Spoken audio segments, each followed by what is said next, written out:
Nous fêtons aujourd'hui Saint Paul, la conversion de Saint Paul. Eh bien, nous devrions nous aussi, à l'exemple de Saint Paul, chercher ce chemin de la conversion. Le Christ nous apparaît à chacun d'entre nous, à différents moments de la vie.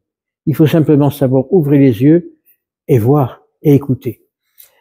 Saint Paul qui persécutait les chrétiens, puisque Saint Paul était qui a acclamé la mort d'Étienne avec joie, puisqu'on tuait un chrétien, on tuait celui qui apostasiait la foi juive.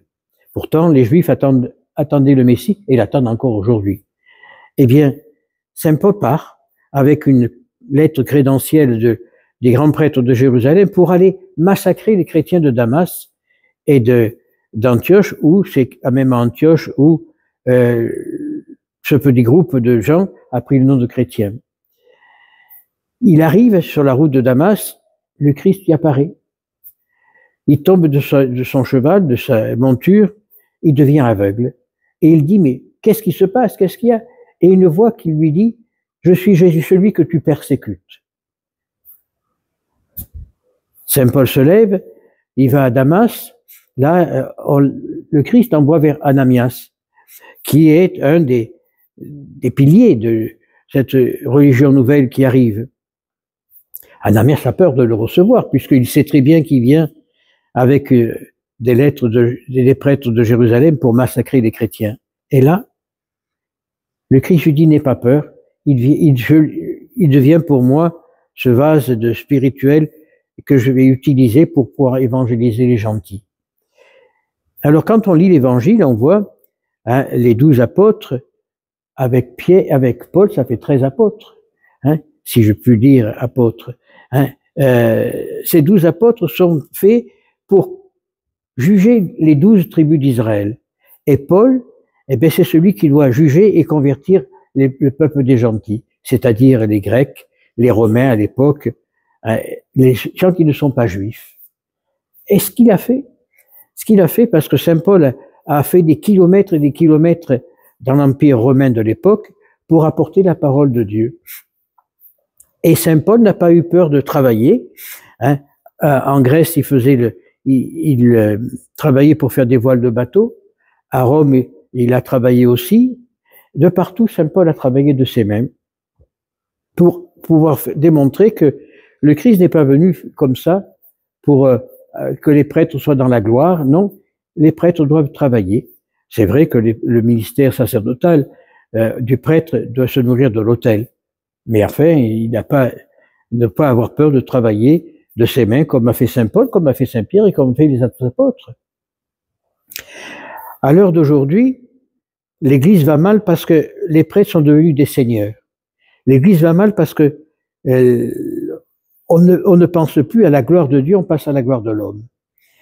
Et tout ce qui se passe à l'heure d'aujourd'hui, c'est pour la gloire de l'homme. Quand on lit Saint Paul, c'était tout pour la gloire de Dieu. Saint Paul n'a pas eu peur de se disputer avec un ou avec l'autre quand il dit « Vous êtes juif, je suis pire que vous.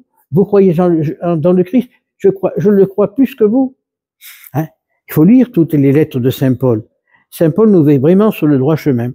Alors bien sûr qu'il ne fait pas plaisir, Saint Paul, au groupement LGBT parce qu'il emploie des termes assez durs contre ces gens-là.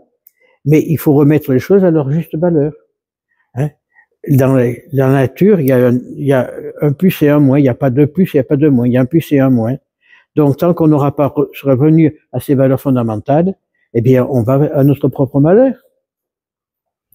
Alors demandons à Saint Paul de demander au Christ de nous apparaître sur un chemin quelconque, dans le chemin de notre vie, pour nous faire comprendre ce que nous devons comprendre, ce pourquoi nous sommes faits, ce pourquoi nous sommes créés, ce pourquoi nous devons aller avant.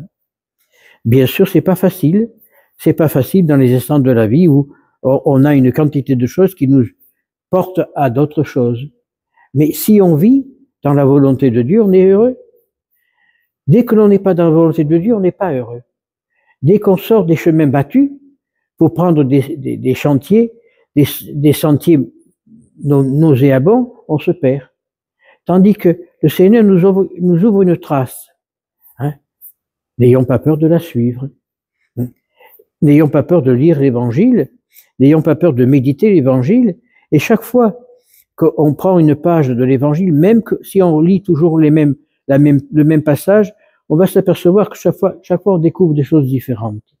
Parce que chaque fois, Dieu nous inspire d'une manière différente pour comprendre sa parole. Et comprendre la parole de Dieu, c'est déjà rentrer dans le royaume des cieux. Comprendre la parole de Dieu, c'est déjà être dans la révélation divine. Et Dieu nous aime et nous permet de comprendre plus facilement si on le laisse lui parler, si on sait s'adresser à lui comme à un père, comme nous a dit le Seigneur. Quand vous vous adressez à Dieu, dites notre Père. Et Saint Paul nous le démontre dans tous les actes qu'il a écrits. Dans toutes ses lettres, il démontre, adressez-vous à Dieu comme à un père. Il nous donne des conseils pour nous convertir.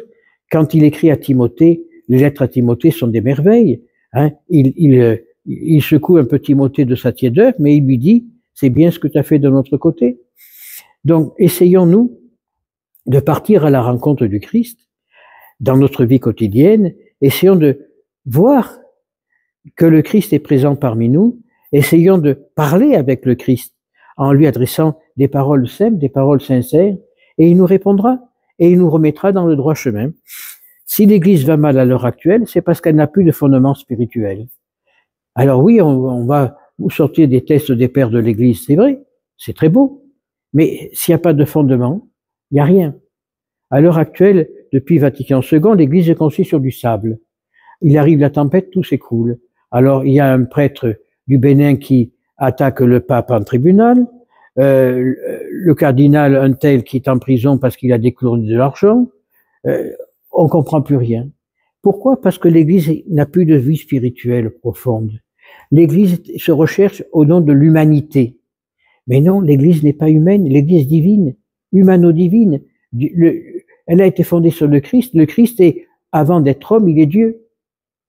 Et si l'Église recherche trop l'homme, elle se perd, comme dans le monde d'aujourd'hui. C'est pour ça qu'il y a la guerre, il y a tous ces événements qui se passent, parce qu'on cherche la gloire de l'homme et non la gloire de Dieu.